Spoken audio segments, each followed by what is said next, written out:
প্রসাদ জানি, প্রসাদ দিতে নেই। আচ্ছা এই যে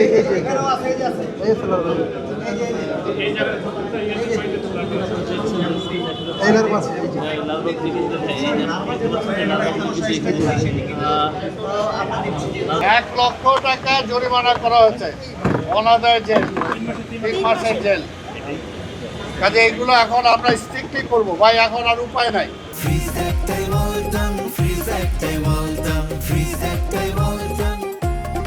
অল্পটুকু জায়গা আসছি, এই জায়গাটুকুর মধ্যে আপনারা দেখতে পেলেন যে কত দায়িত্বহীনতা। এর জন্য আমরা বলি যে সিটি কর্পোরেশনের একার পক্ষে কোনোভাবেই ঢাকা শহরকে পরিচ্ছন্ন রাখা সম্ভব হবে না যদি জনগণ সহযোগিতা না করে। এই জন্য আমরা তাদেরকে চাই। আর এখন আমরা যেখানে বসে আপনাদের সাথে কথা বলছি, এখানে ঢুকতে যে আমাদের 15-20 মিনিট দেরি হয়েছে। আপনারা দেখছেন যে মিডিয়া এখানে আছে, তারপরে এখানে কোনো কর্তব্যরত কেউ নাই। এখানে একজন পাওয়া গেছে, কি তুমি? সাইট ইঞ্জিনিয়ার এখানে আছে। কি নাম তোমার? হ্যাঁ, সাব্বির হোসেন। তার উপস্থিতি আপনারা দেখলেন যে নিচে আমরা বারবার বলছি যে আন্ডার কনস্ট্রাকশন যে সমস্ত বিল্ডিং আছে সেখানে যাতে 3 দিনের বেশি পানি জমে না থাকে। পানি জমে থাকলে সেখানে মশার লার্ভা হয়, সেখান থেকে মশা উৎপাদন হয়।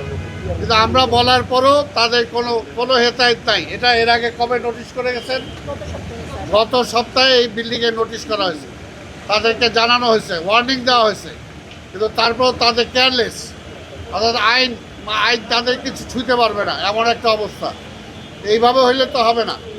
এর জন্যই আমি আপনাদেরকে বলি যে এইগুলোর মাধ্যমে এটা আজকে আমি আশা করি যে আপনাদের বহুল প্রচারের মধ্যে এটা প্রাধান্য পাবে, যে যারা এই সমস্ত বিল্ডিং করেন আল্লাহর রাস্তায় আপনাদের অসচেতনতার জন্য ডেঙ্গু যদি হয় যে মানুষটা মারা যাবে, সেটার জন্য দায় সিটি কর্পোরেশন হবে না, আপনারা হবেন।